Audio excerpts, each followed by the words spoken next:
बिस्मिल्लाहिर्रहमानिर्रहीम, अस्सलामु अलैकुम। मैं हूं करामत मुगल और मेरे साथ हैं सईद बलोच साहब, सीनियर जर्नलिस्ट हैं, सुप्रीम कोर्ट कवर करते हैं। सईद बलोच साहब, फातेह लंदन का हवा बनाया गया पाकिस्तानी मीडिया में और ऐसे बनाकर पेश किया गया कि जैसे पाकिस्तान की तरक्की का जो राज है ना, वो इस बंदे के पास है। ये आके राज बताएगा तो पाकिस्तान जो है ना, तरक्की याफ्ता अक़वाम में, G20 में, G7 में वीटो वाली पावर भी शायद हम ले आए। क्या यूरोप बात से, है। अमेरिका से, कनाडा से लोग इधर इलाज और तालीम हासिल करने और मेरे ख्याल में जॉब्स लेने भी आ जाए।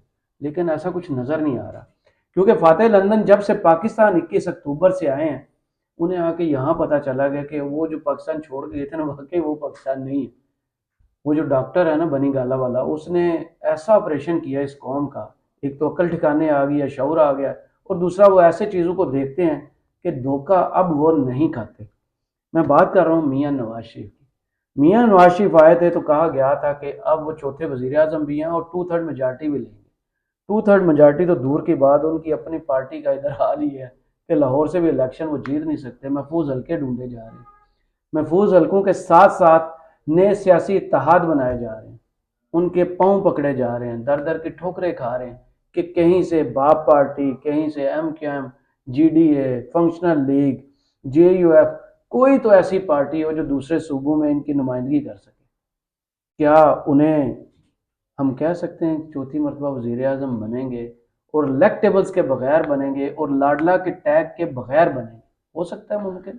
बहुत शुक्रिया करामत मुगल साहब। देखें, अभी तकरीबन एक दो दिन पहले एक खबर चली मीडिया के ऊपर कि एक सर्वे करवाया गया हम्म। और उस सर्वे के नताइज ये हैं कि तकरीबन पंजाब की 141 में से 90 सीटें मुस्लिम लीग नून जीत सकती है। कसम से? ठीक है, 141 में से 90 सीटें मुस्लिम लीग नून जीत सकती है और इस सर्वे की बुनियाद पर सर, यह जो आपने फैसला किया बात की है गया। ना, मैं एक मिसाल दे दूं जी इसकी। जी। ये ऐसे ही है जैसे मुझे क्रिकेट में ग्राउंड में जाके नहीं खेल सकता, लेकिन जब मैं कंप्यूटर पे खेलता हूँ ना, तो सर ना तो मुझे कोई आउट कर सकता है और मैं सेंचुरी बनाए बगैर ग्राउंड से निकलता भी नहीं। जी जी जी, इसकी मिसाल भी मैं आपको देता हूँ। आप देखें कि ये तो ऐसे ही अगर है यार। पंजाब की 141 नशिस्तों में से और इनका अपना 90। सर्वे जो था, जिसमें सिर्फ नारोवाल से इनके पास आई जी थी जी जी रिपोर्ट। जी। नहीं, असल में ये जो नया सर्वे है ना, मेरे ख्याल में ये किसी किसी इस्तिखारे वाले से इन्होंने रब्ता किया है। और पैसे ज्यादा दे देते थे। ये भी हो सकता उन्हें है। क्या, मैं जरा वफाक नहीं, करके ये भी हो सकता है कि मरियम नवाज साहिबा ने अपने अब्बा जी को खुश करने के लिए किसी किस्म का। मीडिया हाँ, मैनेजमेंट। ये मीडिया मैनेजमेंट हो सकती है, तो सर्वे मैनेजमेंट भी हो सकती है, ये इस्तिखारा मैनेजमेंट भी हो सकती है, ये कुछ और भी हो सकता है। तो ये सारी चीजें, ये अभी देखें कि 2-3 दिन पहले की बात है और इसी सर्वे की बुनियाद पर ये फिर पार्टी या ने ये फैसला किया। सर्वे वाले की भी वीडियो इनके पास। ये भी हो सकता है। नहीं, अब मेरे ख्याल में वो वीडियो जो है ना सर, वो अब हो गई एक्सपायर। वो फजूल बेकार, उनका कोई फायदा नहीं है। और आप देखें कि ये जो ऑडियो लीक्स हुई है ना पाकिस्तान के अंदर, अगरचा ये प्राइवेसी की खिलाफ वर्जी थी, आइन में दिए गए बुनियादी हकूक की खिलाफ वर्जी थी, लेकिन इनका एक फायदा ये हुआ है कि इसकी वजह से लोगों के अंदर से वो डर खौफ निकल गया है। जो कहा जाता था कि यार फलां अफसर की ऑडियो हमारे पास है, फलां की वीडियो हमारे पास है, उसकी बुनियाद पर इनको ब्लैकमेल करें, इनसे काम निकलवाएं, तो वो डर खौफ अब लोगों का खत्म हो गया है। इमरान खान साहब ने, मेरे ख्याल में ये सबसे बड़ा उनका क्रेडिट ही उनका यही है कि उन्होंने इस कौम को उस डर और खौफ की कैफियत से निकाला है जिसका माजी में हम देखते आए हैं कि जिसका इस्तेमाल किया गया, कौम को ब्लैकमेल किया गया और उस ब्लैकमेलिंग के जरिए फिर इन्होंने मुक्तदर लोगों ने, ताकतवर लोगों ने अपने अपने जो उनके अजायम थे, जो उनके मंसूबे थे, वो मुकम्मल किए, पूरे किए। तो अब देखें कि 141 में से 90 सीटें बकौल मुस्लिम लीग नून जराए ये मेरी हंसी, पंजाब में जीत सकते मैं हैं। थोड़ा सा हंस लो, कर इजाजत आपने दो। अभी कहा ना कि 2/3 अक्सरियत लेनी है, ये 90 सीटों पे गेम खड़ी है। अभी और तो आगे पता नहीं क्या कुछ हाँ इनके साथ हाँ, होना है और जब ये लोगों में जाएंगे। लोगों में जाएंगे और लोगों में जाने के ये काबिल नहीं है। एक इनमें से तो अंडे खा चुके हैं, पता जी जी है, याद सादक साहब खा चुके जी हैं। जी। और नहीं, आप देखें ना, जो मुस्लिम लीग नून के सदर हैं जनाब शहबाज शरीफ साहब, उनको उनको भी लोगों ने, उनकी गाड़ी रुक चुकी है, रोक ली गई थी, उनको जो एहतजाज है किया गया लोगों था। को उन्होंने उठवा लिया था, इतने चलो पावर। ठीक है, वो बाद में जो मर्जी करें, ताकत में है, इख्तियार में है, वो कर सकते हैं, लेकिन पहली बात यह है सर कि लोगों ने अपना जो उनकी जज्बात का इजहार था ना सर, वो उन्होंने कर दिया। बिल्कुल सही। वो चीजें जो पाकिस्तान जमहूरियत। में, जो पाकिस्तान की सियासत में, पाकिस्तान के मुआशरे में टैबू समझी जाती थी, ममनुआ उनको तस्वुर किया जाता था, वो चीजें अब इस मुल्क में होने लगी हैं। सही। वो ताकतवर लोग जिनके सामने कोई सर उठा के बात नहीं कर सकता था, लोग अब उनको उंगली दिखा के भाईजान उनकी उनको जिस पॉइंट करके उनको बात कर रहे हैं। जिस बरे आजम में जो कुछ बनाया हो ना, अगले A to Z रिकॉर्ड के साथ ले आते हैं। ये जी है जी सबूत। जी जी, बिल्कुल इसी तरह है। और ये सारा कमाल एक तो इमरान खान साहब का और दूसरा सोशल मीडिया का है कि इस सोशल मीडिया की वजह से भी लोग बहुत ज्यादा बाइख्तियार हुए हैं। कम अज कम मालूमात की रसाई के हद तक वो बहुत ज्यादा बाइख्तियार हैं, वो डिपेंडेंट नहीं है। अब देखिए कि पाकिस्तान के रिवायती मीडिया को कौन देखता है? कोई भी नहीं देखता। तो वो जो एक रिवायती कल्चर था ना, लोग अब उससे निकल आए हैं, आउट ऑफ द बॉक्स सोचने लगे हैं। अब सोशल मीडिया का जमाना है, अनऑर्थोडॉक्स बिल्कुल। और वो देखें कि जो हमारे यहाँ एक पहले कंसेप्ट होता था 30 से 35 इलेक्टेबल्स हर इलेक्शन के दौरान अहम किरदार अदा करते थे, और आप देखें कि 2018 के इंतखाबात में भी यही हुआ, और इमरान खान साहब ने भी इलेक्टेबल्स को वोट यार दिए। ये वही 23 लोग हैं जो पहले काफ लीग में थे, ये वही 23 लोग हैं जो बाद में पीपल्स पार्टी में आते हैं, ये वही 23 लोग हैं जो बाद में नवाज शरीफ के साथ आते हैं, और हैरान कुन तौर पर ये वही 23 लोग हैं जो पीटीआई में भी है। जो पीटीआई में भी रहे। और आप देखें कि ये लोग 2002 से लेके, बल्कि आप 1997 में भी चले जाएं तो आपको ये लोग मिलेंगे, क्योंकि उस वक्त भी लोटे की इस्तेलाह इस्तेमाल होती थी। इसका मतलब ये है कि ये जो थे ना अपनी पार्टियां तब्दील करने वाले शौकीन मिजाज किस्म के सियासतदान इलेक्टेबल, ये उस वक्त भी थे, ये 90 की दहाई से पहले भी थे। और ये शायद मखसूस तौर पर इनको बनाया जाता है, और इनका मकसद ये होता है कि किसी भी हुकूमत में इनको साथ एडजस्ट कर दिया जाए। ये प्रेशर ग्रुप होते हैं। कोई हुकूमत कोई मुतालबात ना मान रही हो, बात ना मान रही हो, या अपनी किसी किस्म की कोई पॉलिसी के ऊपर अमल करना चाहे तो उसके टकरे बांध दो, उसके बिल्कुल बिल्कुल ये वो की मिसाल आपके सामने। बिल्कुल ये पीटीआई तो इमरान खान साहब तो अब खुद इसका एतराफ कर चुके हैं ना कि इन्होंने कैसे इनको ब्लैकमेल किया। उन्होंने कहा था मुझे पहले पता होता मैं दोबारा इलेक्शन में जाता। जी जी जी जी, यही बात है। और अब देखें कि अब वो जो एक रिवायती ट्रेंड था ना पाकिस्तान की सियासत में, लेकिन अब हुआ ये कि इमरान खान साहब की वजह से, सोशल मीडिया की वजह से, पाकिस्तान की सियासत के अंदर गुज़श्ता 5 साल से जो तब्दीली आई है, बिल्कुल इन्वायरमेंट वही है कि जो बिल्कुल इन्वॉल्वमेंट, सॉरी, ये इसी वजह से है कि इमरान खान साहब ने इस चीज के ऊपर काम किया। उन्होंने लोगों को इंगेज करना शुरू किया, उन्होंने रिवायती मीडिया से हट के सोशल मीडिया का इस्तेमाल किया, लोगों को ये बताया कि आप लोग गाय भैंस भेड़ बकरी नहीं है कि आपको कोई भी शख्स छड़ी के जोर पे आपको हांके और आपका रेवड़ की तरह वो आपको लेके चला जाए।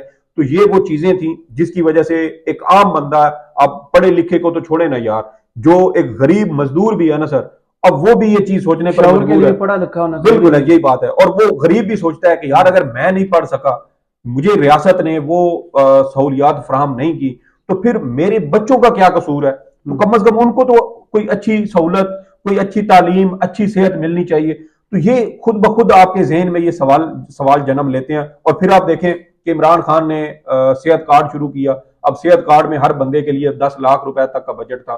वो शख्स जो किसी सरकारी अस्पताल में भी शायद वो जो टेस्टों की फीस है वो भरने के काबिल नहीं था, वो लाहौर, कराची और मुल्क भर के जो दीगर बड़े अस्पताल, सरकारी प्राइवेट भी, वो लाहौर के देखे ना, वो डॉक्टर अस्पताल जैसे बड़े अस्पतालों में वो जाके अपने बच्चों का इलाज करवा सकता था, और सिर्फ एक शिनाख्ती कार्ड दिखाना था। तो ये वो चीजें हैं जिसकी वजह से लोग आउट ऑफ द बॉक्स सोचने लगे। और इस out of the box thinking की वजह से जो समाजी तौर पे अगर हम उसको देखें, इज्तमाही तौर पर जो तब्दीली आई है, उसका ये फायदा हुआ है कि मेरे ख्याल में अब वो जो इलेक्टेबल्स का कल्चर है ना सर, वो अब खत्म हो जाए। और इलेक्टेबल्स आपको पता ना, गुलाम बीबी बरवाना और खुसरो बख्तियार और ये सारी पार्टी जो इकट्ठी ही चलती है, इनके बारे में खबर आ रही है नून लीग ज्वाइन करने जा रहे हैं।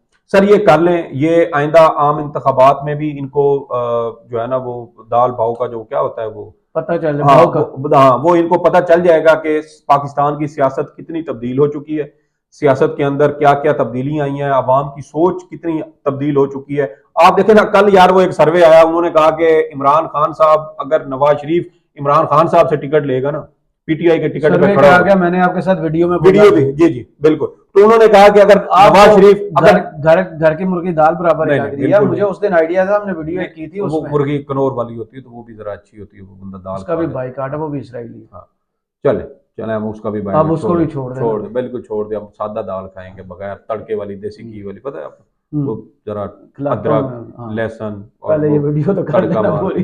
तो देखें कि वो सारी चीजें करके इन चीजों को भी अगर आप उसके साथ को रिलेट कर लें तो फिर भी मेरे ख्याल में वो तब्दीली इस वक्त पाकिस्तान के मुआशरे में आ चुकी है। ये लोग अगर नवाज शरीफ साहब जैसे सियासतदान को भी कामयाबी के लिए, जीतने के लिए पीटीआई का टिकट चाहिए, इमरान खान का टिकट चाहिए, तो यार वो आसानी से जीत तो सकते फिर इन इलेक्टेबल्स की क्या औकात है यार। ये अब वो क्या कहते हैं कि वो किस खेत की मूली है। आपको पता इनकी है इस हैसियत वक्त राइट नाउ मुस्लिम लीग नून जो मिलते हैं तरले कर रही है नाम क्या उनको किस लिए कर रही है बताएं। मैं अब देखें आपके पास अंदर की कोई खबर हो अंदर सकती की है। खबर ये है कि ये एक हल्का मांग रहे हैं उनसे जहां से मरियम नवाज को जितवाया जा क्या सके। एक बात है। हल्का कराची से और चाहिए वो हल्का खुद वो जीत नहीं सकते तो इनको क्या जितवाएंगे। ये उनको पता नहीं। सर ये जिस हल्के में खड़े हो जाए ना, मुझे अल्हम्दुलिल्लाह आसानी से हार जाएंगे सर बिल्कुल बिल्कुल मुझे मुझे अभी मैं जो है ना, ये मेरी एक असेसमेंट है अवाम की जो नब्ज है, उनकी जो सोच है, उनका जो इस वक्त एक माइंडसेट बन चुका है शरीफ खानदान का। मुझे लगता है कि शायद एक भी फर्द आइंदा ये आम आखिरी इंतखाबात इलेक्शन में इलेक्शन नहीं जीतेगा। ये आखिरी सर इलेक्शन नून लीग को अपनी पूरी पार्टी रिस्ट्रक्चर करनी पड़ेगी। ये इनको अभी तक ना अंदाजा नहीं है, इनको थपकी कहीं और से ऐसी लगी हुई है जिसकी वजह से ये अभी अपने आपे में नहीं है। ये अपने इनका ना वो दिमाग माउफ हो चुका है। दिमाग है। चले जो भी है, थोड़ा बहुत डब्बा तो है ना, तो वो तो ये उससे इनका ना वो यहाँ से इसका इस्तेमाल नहीं कर रहे हैं। लेकिन मेरे ख्याल में जब ये आपको नंबर देता हूँ बताइए जब ये आइंदा आम इंतखाबात होंगे ना और इनको शिकस्त का झटका लगेगा, मेरे ख्याल में उसके बाद शायद ये बैठेंगे, सोचेंगे कि हमने कहाँ कहाँ कैसे कैसे गलतियां की। अगरचा हम ये बात साथ साथ थोड़ी सी निशानदेही कर देते हैं कि गलती कहाँ पर है। आप देख लें कल यार फरा गोगी का जिस तरीके से स्कैंडल चलाया गया, क्या ये वो टेढ़ी इमारत के ऊपर ये सीधा स्ट्रक्चर खड़ा कर सकते हैं? नहीं कर सकते। लेकिन मामला ये है कि जब मंशूर कमेटी में अफनान उल्लाह जैसे लोग होंगे, जब मंशूर कमेटी में यार इनके फॉरेन मिनिस्टर थे ना इरफान सिद्दीकी जैसे पुराने बाबे होंगे, नए दौर के तकाजों को समझने वाला कोई नहीं होगा, कोई ऐसा शख्स नहीं होगा जो मरियम बीबी है ना यार 36 जमा 38 जमा 36 is equal to 110% is greater than 60%। और हिस्ट्री में उनको फिक्शन पसंद है, तो सर फिर कर लें, आपका मैदान यही है, अवाम भी यही है। तो बिल्कुल फिर देखे ना, हमने बात की कि इलेक्टेबल्स ये कितना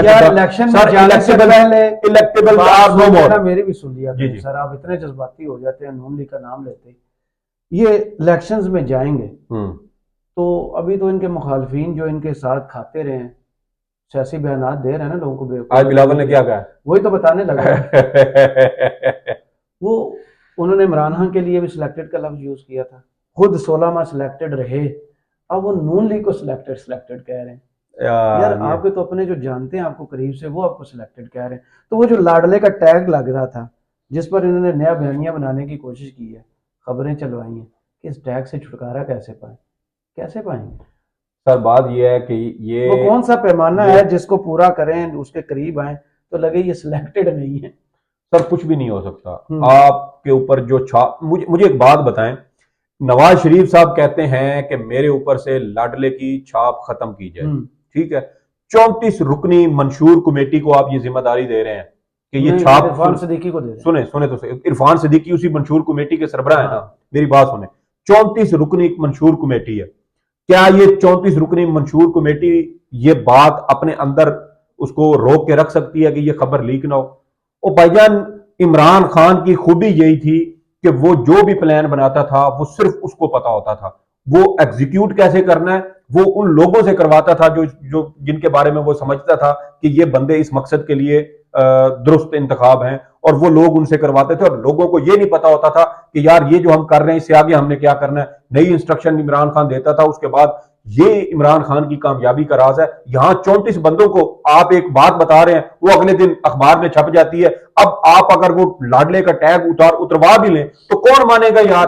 एक खबर जो रिपोर्ट हो चुकी है उसको पूरे मुल्क के अंदर उसका ढिंडोरा पिट गया है। मुझे बताएं आपका वो बयानिया कहां से बनेगा, कहां से आप अपने ऊपर से ये छाप उतारेंगे? नहीं उतार सकते। आप बात खत्म करें, मैं फिर बताता हूँ कहां से। मैंने खत्म कर दिया सर कि इसका कोई फायदा नहीं है। ये बयानिया खत्म होगा जब तक मोटरवे है, ऑरेंज ट्रेन है, मेट्रो है, उनका बयानिया जिंदा है। बहुत शुक्रिया सईद लोग साहब आपके तजिए का। कमेंट्स बॉक्स में जरूर बताइए वीडियो आपको कैसी लगी। इजाजत दीजिए, अल्लाह।